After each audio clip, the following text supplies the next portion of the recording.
अडवाणी जी तो अपने आप को मुस्लिमों का सबसे बड़ा हितैषी रहनुमा बताते हैं। मैं इसीलिए तो कह रहा हूं कि मुसलमानों को सोचना चाहिए कि ये हमारा हितैषी क्या है। ये देश में दंगा कराना चाहता है ये आदमी, और दंगा कराकर अपने आप को जिन्ना साबित करना चाहता है।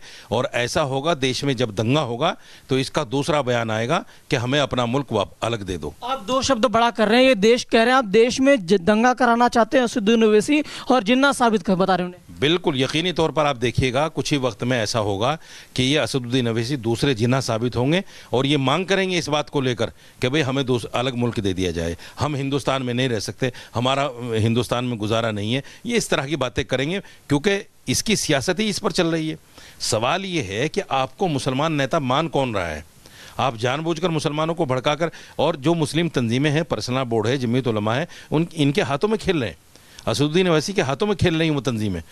क्या इन लोगों को इतनी अकल नहीं है कि मुसलमान के जज्बात से खेलकर उसको सड़कों पर लाकर, कल आने वाले वक्त में जब वो सड़कों पे उतरेंगे, जब विद्रोह होगा, दंगा होगा, आतंकबाजी होगी, उसका नतीजा किसको भुगतना पड़ेगा? सारा मुसलमान के ऊपर आता है। लेकिन ये लोग नहीं सोच रहे हैं। फिर एक बार दोहराऊंगा, आप कह रहे हैं कि ओवैसी दंगा करा रहे हैं। यकीनी तौर पर असदुद्दीन ओवैसी के जो बयानात हैं वो सिर्फ और सिर्फ देश में दंगा कराने वाले। तो एक सांसद है। सांसद है तो क्या है? सांसद है तो क्या सांसद दंगा नहीं करा सकता? सांसद के मन में नहीं हो सकती कि मेरी पार्टी को देश में सबसे बड़ी पार्टी माना जाए। वो नहीं चाहते कि जिस तरह दूसरी पार्टियां अपना वोट बैंक बना रही हैं मुसलमानों को, मैं भी मुसलमानों को अपना वोट बैंक बनाऊं। वो यही कारण तो है जिसकी वजह से इस तरह वो कहते हैं मुसलमानों के लिए मैंने बहुत कुछ किया, और कहा जाता है कि उनके पास जो कई सारी प्रॉपर्टी है जो वक्फ की, उनके पास भी है। क्या किया उन्होंने मुसलमानों के लिए, सिवाय इसके कि उन्होंने वक्फ की ज़मीन पर अपना एक एम्पायर खड़ा कर लिया, अपने आप को जो है अरबोपति आदमी बना लिया। मैं तो मुसलमान के हित की बात कर रहा हूं। आप मुझे बताइए, जो मुसलमान इस तरीके आज वक्फ बिल का जो तारीफ करेगा, वो फिर कल के दिन कह दिया जाएगा कि बीजेपी का एजेंट है या आरएसएस का एजेंट है। देखिए ये तो सियासत है, ये तो यही होता है। हम भी तो कहते हैं कि असदुद्दीन ओवैसी बीजेपी की बी टीम है, और बहुत सारे लोग उनको बीजेपी की बी टीम कहते हैं। सवाल ये है कि असदुद्दीन ओवैसी ने मुसलमानों के लिए किया क्या है, या जो जमीयत उलमा हिंद है, पर्सनल बोर्ड है, ये जो मुसलमानों को भड़काने का काम करे। देखिए एक रास्ता है बहुत अच्छा, कोर्ट चले गए आप लोग, अब शांति से बैठ जाइए, कोर्ट जो भी तय करेगा उस पर अमल कर लीजिए। यानी आप कह रहे हैं कि न्यायालय पर यकीन करो क्योंकि आपने कोर्ट करो। यकीनी तौर पर ये इससे अच्छा रास्ता कोई है ही नहीं। देश में सड़कों पर उतरना और ऐसे सड़कों पर लोगों को उतार देना, देखो दो चीज़ें हैं। एक तो सड़कों पर उतरना, ये लोग सड़कों पे उतरे थे, 17 मार्च को आए थे जंतर मंतर पे, बहुत शांतिपूर्वक सारा काम हो गया क्योंकि ये लोग साथ में थे। अब आप लोगों को भड़काकर सड़कों पे उतार दोगे और आप ऐसी उतरने की बात कर रहे हैं ना, तो अगर याद होगा आपको सीए कानून के दौरान किस तरीके से लोग सड़क पर उतरे थे, और फिर अभी उन्होंने कहा कि all India Muslim personal law board हो या ओवैसी हो, इन सभी ने सड़क पर उतरने की बात कह दी थी। मैं वही कह रहा हूं कि सड़क पर जब उतरती है कौम तो उसके साथ जो कुछ भी होता है वो हमने सीए के बाद भी देखा है। आज भी लोग जेलों में पड़े हुए हैं जो सीए के प्रोटेस्ट कर रहे थे। कौन गया उनके घर पे जाकर राशन देने के लिए? कौन गया उनके बच्चों की फीस देने के लिए? कौन गया उनका बिजली का बिल भरने के लिए? कोई नहीं गया। ये सिर्फ मुसलमानों को भड़का देते हैं, मुसलमानों को भड़काकर आगे ले आते हैं और फिर उनका कोई पुरसाने हाल नहीं होता। कानून को लेकर विरोध प्रदर्शन जो है लगातार जारी है, तकरार भी जारी है, लेकिन कानून के विरोध में आवाज उठाने वाले लोगों को अब मुस्लिम तबकों को वर्गलाने का काम भी किया जा रहा है उनकी ओर से, और यही वजह है कि अब ये तकरार है वो काफी ज्यादा बढ़ गई है। ताजा मामला क्या है, रिपोर्ट में दिखाते हैं। संसद से पास हुआ कानून तो संग्राम क्यों? अब यही सवाल हर कोई पूछ रहा है। वक्फ संशोधन बिल अब देश भर में लागू हो चुका है। ऐसे में विरोध की हिंसक तस्वीरें, आगजनी की घटनाएं दिल दहला रही हैं। वक्फ विरोध बिल की एक तस्वीर कानपुर से भी आई, जब कैब में बैठे रिटायर्ड कर्नल ने वक्फ बिल का समर्थन किया तो मुस्लिम कैब ड्राइवर ने लोगों को बुलवाकर रिटायर्ड कर्नल की पिटाई करवा दी। बिल के कानून बनने के बाद बंगाल के मुर्शिदाबाद में विरोध की हिंसक तस्वीरें सामने आई।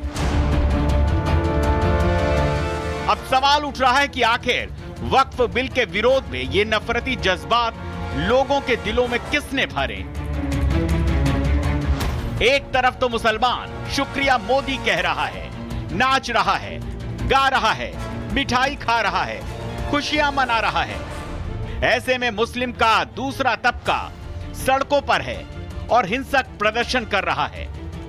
ऐसे में सवाल उठता है, वक्फ बिल पर कौन भड़का रहा है?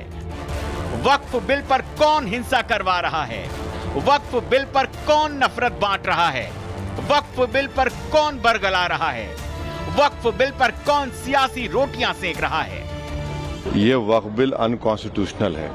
ये वक्फ बिल आर्टिकल 14, आर्टिकल 25, 26, 29 का ग्रेव वायलेशन है।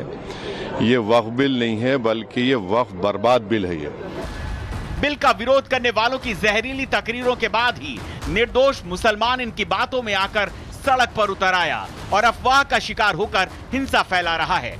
इसीलिए ऐसे सभी लोगों को मौलाना साजिद रशीदी की बातें जरूर सुननी चाहिए। वक्फ अमेंडमेंट बिल पास हो गया है, राष्ट्रपति की मोहर लगकर कानून भी बन गया है। अब असदुद्दीन अवैसी के कुछ बयानात सुनिए। वो कहते हैं, मुसलमानों उठो, अब उठने का वक्त है। मस्जिदों के खिलाफ षड्यंत्र बर्दाश्त नहीं किया जाएगा। मुसलमान बीजेपी को, सरकार को कभी माफ नहीं करेगा। ये ऐसे भड़काऊ बयान हैं, हमारी मुस्लिम तंजीमों को होश के नाखून लेने चाहिए।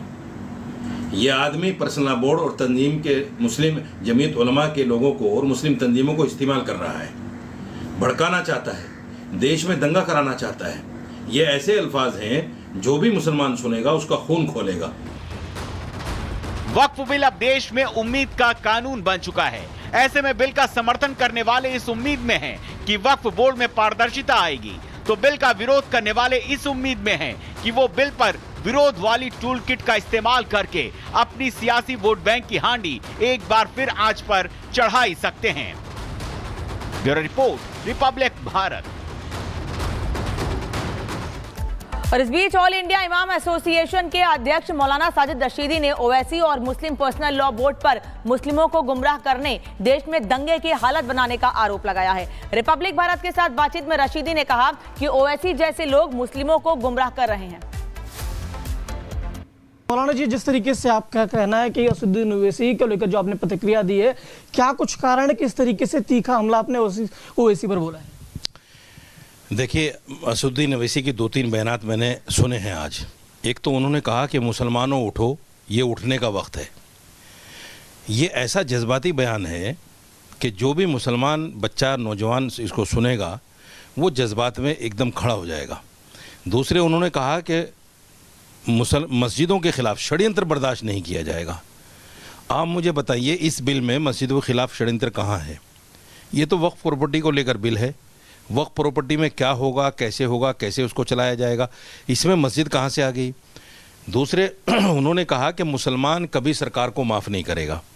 ये इस तरह के बयानात हैं जिन बयानात को लेकर आप देख रहे हैं कि बंगाल में फसाद हो गया, लोगों ने गाड़ियाँ जला दी।